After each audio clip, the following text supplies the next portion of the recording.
On est aujourd'hui au cœur de Chambéry, au Petit Hôtel Confidentiel, où je reçois l'une des chanteuses les plus populaires françaises, Madame Nicoletta.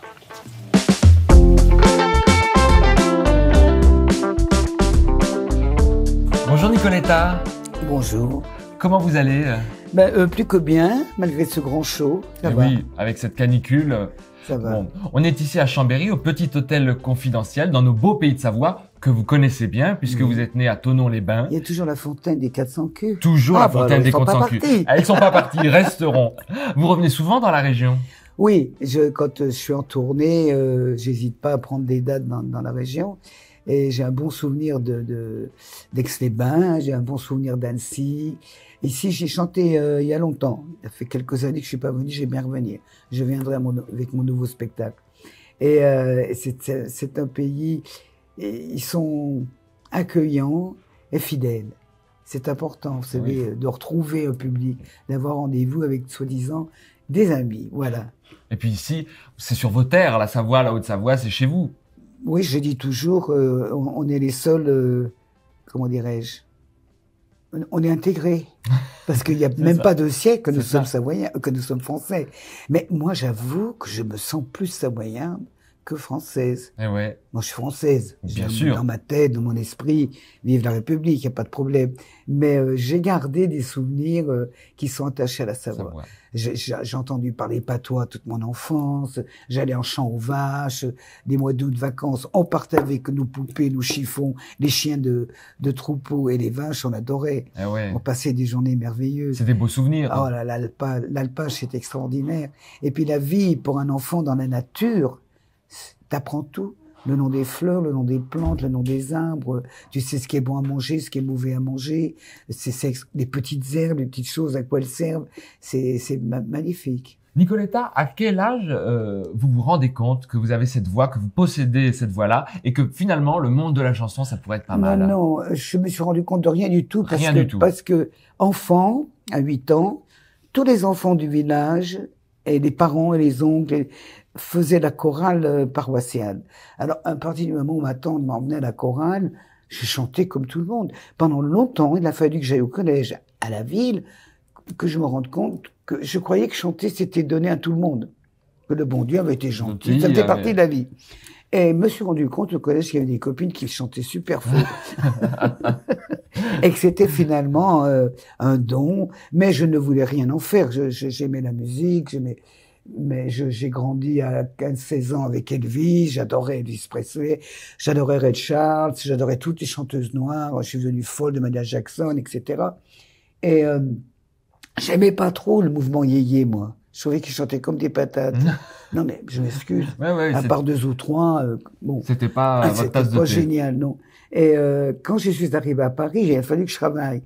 Et j'ai travaillé la nuit, et j'étais copine avec Hervé Vina qui m'hébergeait. Et Hervé vendait, il était numéro 1 des ventes avec Caprice et Fini, mais il pouvait pas toucher son argent. Il n'avait pas 21 ans. Donc c'était bloqué. Alors, il était bloqué. On vivait de sandwichs, de petits déjeuners minables. Enfin, c'était quelque chose. Et il m'a beaucoup poussé. Il m'a dit, mais avec la voix que tu as, tu devrais chanter. Et je mettais les disques dans une discothèque à Saint-Germain-des-Prés. Et tous les musiciens que je connaissais, ce club engagé de temps en temps des musiciens, on dit, mais t'es folle, il faut chanter. Tu te rends pas compte. Alors j'ai cru. Et Hervé m'inscrivait à des comment ça s'appelle? Des auditions de chant. Les maisons des auditions. Alors on me refusait à chaque fois parce que je chantais en anglais. Mais que je chantais en anglais, celle-là, t'imagines, il y a 50 ans, 60 ans. Il fallait que ce soit en français. Ouais. Alors, il fallait que ce soit français. Mais il y a quelqu'un de chez Barclay qui m'a entendu. J'avais fait un slow d'Elvis Presley, I Go Loving You. Et il a dit que ce que c'est que cette fille. Et il m'a signé pendant 6 mois. Et en 6 mois, j'ai fait le tube, la musique. Et on m'a signé un contrat de 7 ans. Et c'est comme ça que c'est parti. Très jeune, vous découvrez l'univers du gospel. Aujourd'hui encore, vous chantez du gospel. J'ai eu la chance, moi, de vous voir il y a 25 ans que chanter du gospel. Qu'est-ce qui vous plaît dans le genre musical? Vous parliez des yéyés, justement. Ce qui est intéressant dans mon aventure, c'est que quand j'ai commencé le gospel, c'était pas commercial. Alors on a loué les églises en faisant des protocoles d'accord avec les curés. Et j'étais très content parce qu'on leur donnait tant sur la billetterie, etc. Bon, je vais pas m'étendre sur la question commerciale. Et ça a marché. J'ai fait beaucoup de télévision, j'ai vendu beaucoup de disques, on a fait un live, et tout d'un coup, le gospel est devenu un phénomène. Et je suis très fier parce qu'on est à la base de ça. Et il y a une truc français du gospel. Ils m'ont donné un prix, ils m'ont donné un trophée. Je l'ai à la maison pour toute la promotion que j'ai fait pour cette nuit. Moderniser le gospel. Oui, non, ce qui me plaît, c'est il y a un piano, enfin dans ma façon de le faire, comme la source du gospel. Maintenant, on y met des batteries, on met tout ce que tu veux. Et il y a un piano et des chœurs. Et ta voix doit s'harmoniser avec ces chœurs. Tu dois être en même temps qu'eux, finir en même temps. Moi, j'aime bien ces disciplines de partage vocal, et c'est très beau. C'est très beau. Et dans les églises, tu es venu me voir, je crois. Plusieurs fois, oui. Les gens aiment beaucoup parce qu'il y a une distinction de la voix. Oui, puis il y a une atmosphère qui est différente. La voix ne résonne pas pareil que dans une salle de spectacle. On y met, bon, c'est bête ce que je vais dire, un supplément d'âme.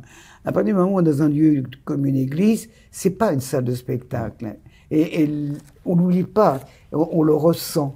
Et on se maintient, tu m'as vu, on plaisante pas, on fait son travail. Non, on fait son travail. On chante. Et il y a une certaine élégance à tout ça. Il faut. Et on chante le mieux possible. À chaque chanson, on est là, on est concentré, c'est un échange vocal avec les copains, et on ne veut pas d'erreur. On veut aller à la perfection. À la perfection. Et c'est très agréable quand on a réussi ça, que le public est debout, nous fait cette innovation, etc. On revient dans la sacristie qui nous sert de loge, on est heureux. Ouais. Et puis fier de. En 1961, vous travaillez comme disc jockey dans les clubs en vogue de Paris. Pas 61, 65. 65. Ouais, j'étais trop jeune. En 65. J'étais en pension. Vous étiez l'une des premières disc jockeys femmes à cette époque. Il n'y en avait pas beaucoup. Il fallait s'imposer un petit peu, ou c'est venu tout naturellement? Non, c'était rigolo. On avait 2 platines et on travaillait à l'écoute. Et surtout, l'important, c'était de faire aller de sillon en sillon dans le même esprit musical. Alors c'était agréable d'écouter plein de disques et de faire sa sélection, mais ils le font aussi aujourd'hui, et que les gens restent sur la piste. Et moi j'ai eu du pot, c'était l'époque du rhythm and blues, 65, 66, c'était Aretha Franklin, James Brown, Ray Charles, Tom Jones, pourtant pas... Et les Rolling Stones, et les Beatles, il y avait de quoi faire. Il y avait de quoi faire, c'est sûr. C'est-à-dire la naissance de la pop musique commençait à exister. Là, maintenant. Puis vous êtes embauché pour faire les premières parties, donc vous l'avez dit, d'Adamo, puis de Johnny Hallyday. C'était quel souvenir vous gardez de cette période-là, de ces années-là? Je me souviens qu'il n'avait pas du tout la même ambiance chez Adamo que chez Johnny. Mais j'ai appris beaucoup de choses. C'était mouvementé, les tournées avec lui, ou c'était... Non, c'était très... Il y avait beaucoup de rire. Attends, c'était horrible. On rentrait à 5 heures du mat, on faisait toutes les boîtes. Oh là là, on avait une santé. C'était tonique, cette affaire. On était content de se coucher. Oh là là. La vie comme les... Et c'est vrai que Johnny, à l'époque, je me souviens, j'ai pas vu de reggae des minettes. Il aimait sortir avec ses copains, les bouffer en boîte, manger. Il aimait la côte de porc purée. Il adorait ça. Ah oui, oui. Il aimait ça. Il aimait bien des bons plats français. Et c'est vrai que c'est ce qu'il aimait. Il était très convivial. Et il mangeait toujours avec nous. C'était des tablés énormes avec ses musiciens, ses techniciens. C'était la belle époque, je crois. Je n'aime pas parler comme ça, mais malheureusement. Mais si. Et puis.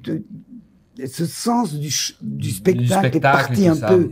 Alors maintenant, chacun sa loge. Alors qu'à l'époque, il y avait plus de partage, finalement. Exactement. Il y avait plus cette sensation de partage. Bon, une chanson qui restera gravée à jamais chez tout le monde, c'est Mamie Blue. Une chanson que vous avez dédiée à votre mère. Mais je parle de la mort de ma mère. Voilà, dans la chanson que vous avez perdue à l'âge de 19 ans. De ma grand-mère, non? Non, c'est votre maman. Elle était parfaitement vivante. Et donc, vous perdez malheureusement votre maman à l'âge de 19 ans. C'était important pour vous de finalement lui rendre cet hommage-là à travers cette chanson? Oui, parce que c'est un peu la vraie vie, une partie de ma vie dans la chanson. Je dis que je reviens. On attendait plus que moi pour l'enterrer. Moi, c'est ce qui s'est passé. Elle est morte, on me l'a averti par télégramme. Et j'ai pris le train de nuit. Et quand je suis arrivé, toute la famille m'attendait autour. Voilà. Et puis, je l'ai vu avant qu'on referme le couvercle. Et c'est un truc terrible. Je souhaite ça à personne. Et cette chanson, c'est un moyen aussi de lui rendre hommage. Et quand vous la chantez, elle est avec vous finalement. C'est-à-dire que cette chanson, par exemple, le compositeur qui est Hubert Giraud, qui m'avait composé Les Morts le Soleil, me dit, tu sais, j'ai trouvé le titre, j'étais dans ma voiture. Incroyable. Dans ma tête, ça m'est arrivé tout d'un coup. Oh mamie, mamie blue, mamie blue. Il m'a dit, j'ai été dictée. Et dans ma tête, à moi, j'ai toujours pensé que ma mère me protégeait. Comme un ange gardien, finalement, un petit peu. On y croit, on n'y croit on pas. pas. Hein. Mais ce sont des sensations qu'on a et qui finalement font du bien. Et c'était le plus gros tube de ma vie. J'ai fait le tour du monde grâce à ces chansons. J'ai chanté en Amérique du Sud, j'ai chanté même à Pékin, j'ai chanté au Japon, j'ai chanté dans tous les pays de l'Est. C'était fabuleux. J'ai fait des voyages extraordinaires. Vous vous rendez compte que cette chanson, elle est à travers toutes les générations. C'est-à-dire qu'on est 75 ans, on en parle, 35 ans ou 18 ans, on a tous entendu. Parce que les familles, ils apprennent ces chansons à la petite fille, au petit garçon qui a 3-4 ans, va la chanter à mémé. C'est trop mignon. C'est trop mignon. Il y a des petites filles qui m'ont dit, vous comprenez, ma grand-mère, elle avait les yeux bleus. Alors je l'appelais Mamie Blue. C'est très chaud, c'est très joli. Mais ils n'ont pas écouté le texte finalement. Non, pour eux, ils sont trop jeunes. Bon, Ray Charles reprend l'une de vos chansons. Moi, j'adore cette anecdote à chaque fois que vous la racontez. Il est mort le soleil en anglais pour l'un de ses albums. Comment c'est arrivé cette histoire? Moi, je voudrais que vous me la racontiez. Oh, ben, j'ai souvent raconté. Parce que moi, j'adore cette histoire. Ouais, l'histoire est très, très jolie parce que c'était un hasard. Je suis au Canada. Je fais de la promotion sur mon premier album. Les Canadiens ont du goût américain, quand même. Et ils étaient fous d'Il est mort le soleil. Ça marchait pas en France. Les radios ne le passaient pas. Trop triste. C'était après la musique. Truand, la musique. Bien sûr. Alors, j'avais vendu beaucoup de 800 000 disques de la musique et ça déplaisait aux radios. Ah, elle chante bien, c'est très joli, c'est très standard. Mais Monsieur Barclay, soyez gentil, on ne peut passer ce titre que le soir. Ça réveille pas les Français. Bon. Fallait faire des titres pour réveiller la France. Voilà, bon. Oui, c'est du joli. Je m'en souviens. Et bon, moi, je m'en fichais, j'adorais cette chanson. Et les Canadiens, ils l'aimaient beaucoup. Et je suis venu par l'intermédiaire d'une agence tenue par 2 frères, qui s'appelaient les Frères La Traverse. Ils s'occupaient que d'artistes étrangers. Ils avaient Ray Charles. Et Ray Charles, c'était pour 15 jours, à l'affiche, genre le Zénith du coin. C'était un palais de congrès. Et je disais, mon Dieu, j'ai jamais vu sur scène, je veux le voir sur scène. Alors, tous les jours, je demandais quand est-ce que j'ai du repos, que je peux un peu aller voir Ray. Et on m'a trouvé un jeudi et je suis allé le voir avec eux et mon directeur artistique, Monsieur Missire. Oh là, j'ai pleuré pendant tout le concert, tellement c'était beau. Magnifique. J'avais la gorge, c'était très beau.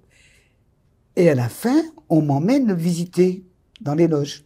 Il nous reçoit parce qu'il connaît bien Monsieur Barclay. Barclay, c'est un sésame. Ouais, il connaissait, d'accord. Alors, très jovial, j'étais impressionné. Hein. Et il nous emmène dîner avec lui au quartier chinois de Montréal. À la fin du repas, il me dit, mais écoute, what is your address and name? Et il sort son carnet de braille. C'était très émouvant. Et il, avec son crochet, commence à écrire les lettres de mon nom et mon adresse, etc. Et il referme.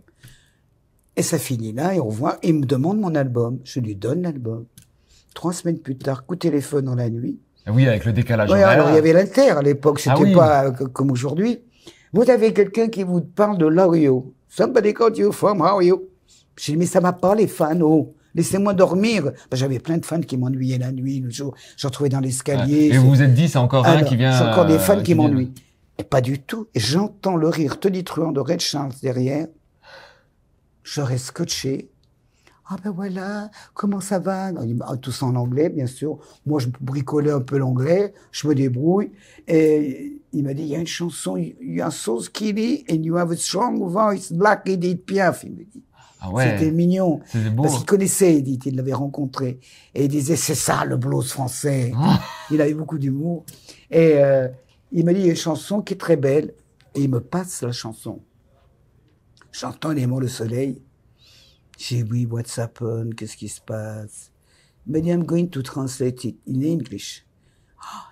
Et il me demande ce que je raconte. Alors là, j'étais mal. Ah oui, là, fallait lui raconter. Ben là, oui, c'était plus compliqué. Voyons quand même, c'était compliqué.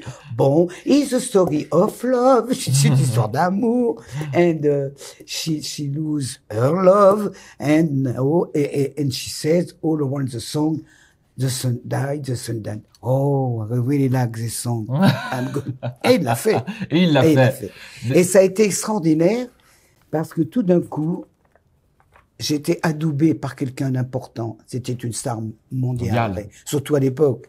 Et tout d'un coup, les radios, tout le monde, on avait l'impression que j'existais. Et ça J'ai crédibilisait vraiment le eu un titre. parrainage. Et ça m'a aidé. Mais je me souviens, les gens étaient différents avec moi. C'est fou, hein. Ouais. Et d'ailleurs, Ray Charles disait que vous étiez la seule blanche à avoir une voix de noir. C'est quand même un compliment. Pas tout le monde peut se vanter d'avoir ce compliment. Très gentiment. Ce compliment-là. Je ne dois pas être la seule. Mais il a dit très gentiment. C'est quand même un beau compliment. Et c'est vrai que même encore maintenant, quand on discute. Je l'ai vu jusqu'au bout, vous savez, je le voyais sans arrêt. Oui, vous mainteniez le lien avec lui. Quand il venait avec lui à Paris, il venait souvent en France. Hein. Il appelait, on avait des amis communs, on mangeait ensemble. Il était formidable, vraiment. La dernière fois que j'ai vu, c'était au Festival de Jazz de Deauville. Et on a fait des photos, je les ai mises dans mon livre. Oui, le livre, un magnifique livre que vous avez sorti. Vous fêtez d'ailleurs vos 50 ans de carrière. De scène, 50 ans de scène.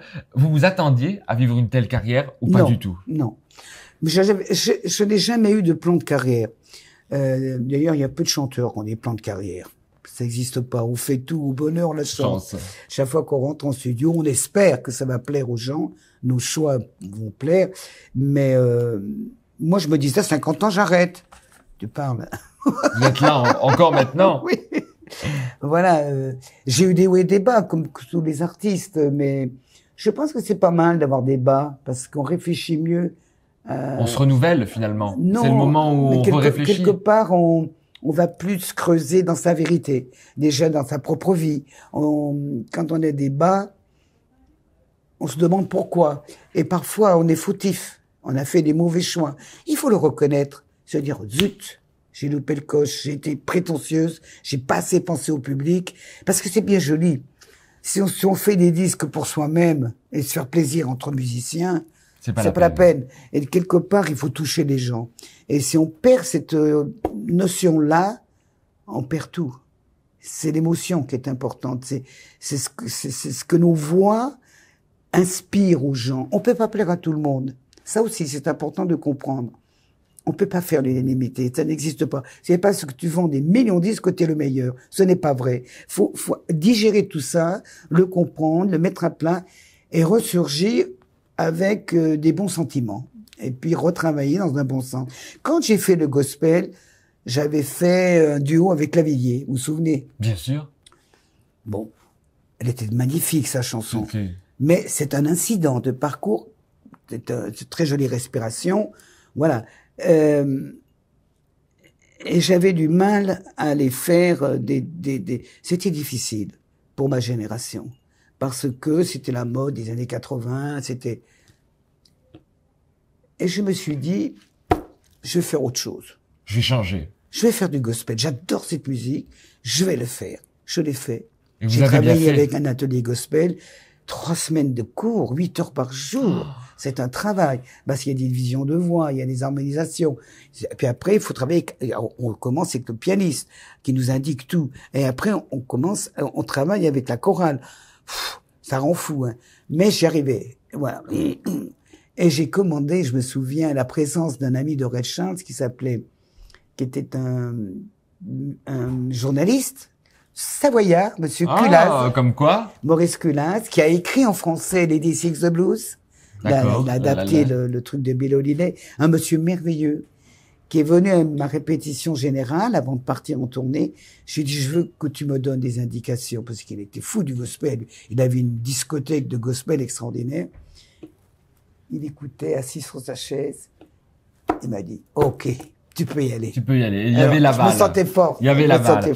Est-ce que vous vous êtes déjà dit à un moment que vous arrêterez un jour, que vous allez arrêter, ou finalement la flamme de l'artiste? Ah non, mais je dis tout le temps. Que un jour, je vais arrêter, ça va. Et finalement, à chaque fois, ça revient. Et puis je prends un peu de vacances. Et puis hop, l'envie revient. Paf, voilà. Et l'envie revient. Quand je prends un peu de vacances et je vais de nouveau bien et c'est-à-dire avec le temps, on se donne une discipline de vie qui est différente. Moi, je vois maintenant, je fais attention, je dors, si j'ai pas assez dormi, je fais une sieste. J'étais incapable de faire ça il y a quelques années. Mais c'est l'âge qui joue. Et ma voix, évidemment, elle a changé, mais je trouve qu'elle a pris la maturité, elle s'est patinée. Oui, la voix des 20 ans n'est plus la voix de maintenant, mais il y a du charme aussi là-dedans.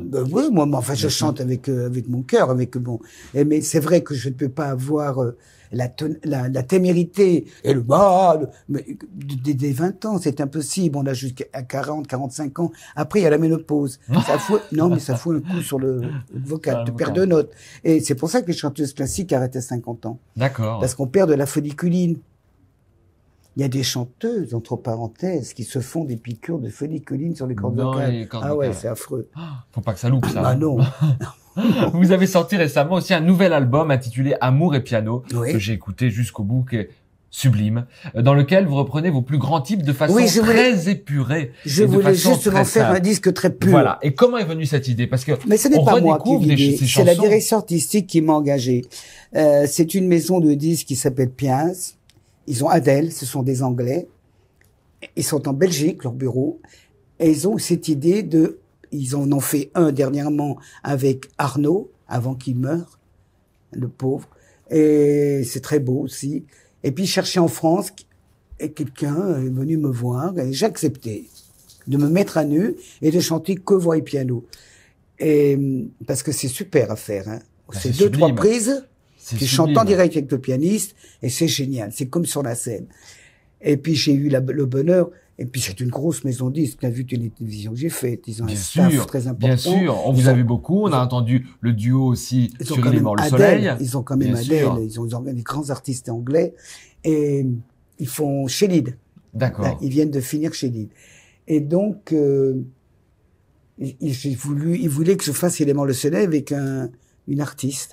Et la petite, comment elle s'appelle, Marina Kaye, a accepté. Je trouve qu'elle l'a chanté merveilleusement bien. Avec un clip en noir et blanc. Oui, magnifique, beau, oui. magnifique. Mais ça allait avec un très beau clip en noir et blanc, avec un décor. On invite ceux qui l'ont pas encore vu à aller le voir. On le retrouve sur YouTube, qui est un magnifique clip où vous êtes toutes les deux avec Marina Kaye. Oui. Et c'est vraiment qu'est-ce qu'elle chante bien, hein. Elle chante très bien. Sa voix, et le mélange de vos voix est bien, très juste, très beau. Elle a beaucoup d'émotions dans sa voix. Et Nicoletta, quels sont vos projets à venir? Donc il y a eu un livre, un magnifique livre qui est sorti l'année dernière, qui retrace votre carrière avec beaucoup d'images, beaucoup d'anecdotes croustillantes, drôles, remplies d'émotions. J'ai voulu que ce récit des 55 ans de carrière soit gai, optimiste, parce que tout est joyeux.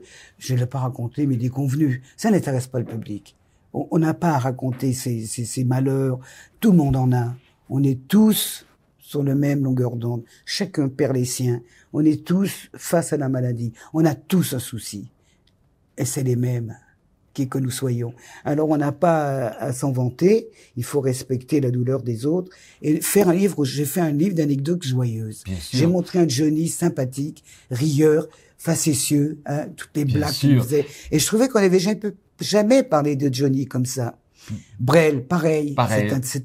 Il est rigolo. Bon, j'ai voulu montrer des facettes de mes copains, les gens que j'ai pu rencontrer et qui m'ont beaucoup aidé dans mon travail, d'une façon joyeuse. Et puis ce qui est bien dans le livre, c'est qu'on a également donc ces anecdotes, mais on voit le côté derrière la scène, derrière le rideau, c'est-à-dire qu'on a l'impression de vous suivre sur les anecdotes les anecdotes de tournée. Et ça, pour le public, c'est très croustillant aussi de découvrir tout ça. Mais il a bien marché. Et puis, bien sûr, et puis plein de magnifiques images. Donc il y a aussi cet album. Et quels sont les prochains projets à venir, Nicoletta? Eh bien, je voudrais faire un disque, peut-être le dernier, on en parle, de soul music.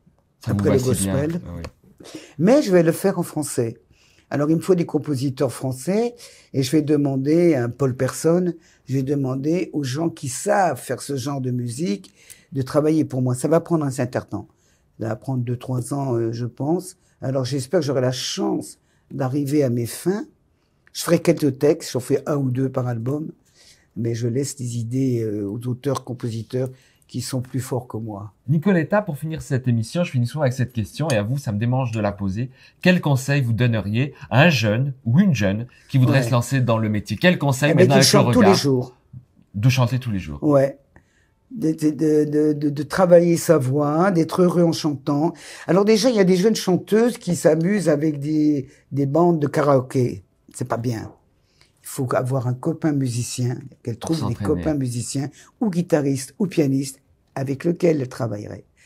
parce que ces histoires de bandes, karaoké, c'est pas très bon. Généralement, sont pas très jolis, les arrangements. Hein. Non, en plus, c'est un peu pas génial. Alors, après, quand elles se retrouvent seules avec un piano, elles sont désorientées. Ça, c'est un conseil. Mais en général, je n'aime pas trop donner de conseils. Je pense que chacun a son propre instinct. Mais si tu es vraiment un grand artiste, tu y arrives. Bon, en tout cas, Nicoletta, j'étais ravi de faire cette émission Mais moi avec aussi. vous, surtout que vous me connaissez depuis Bien un sûr. petit moment, que je suis venu vous Bien suivre et sûr. que votre voix continue à me bercer, à écouter toutes vos chansons. Et donc, un grand merci d'avoir accepté cet entretien. C'est moi qui suis contente. Merci. À très vite. À bientôt.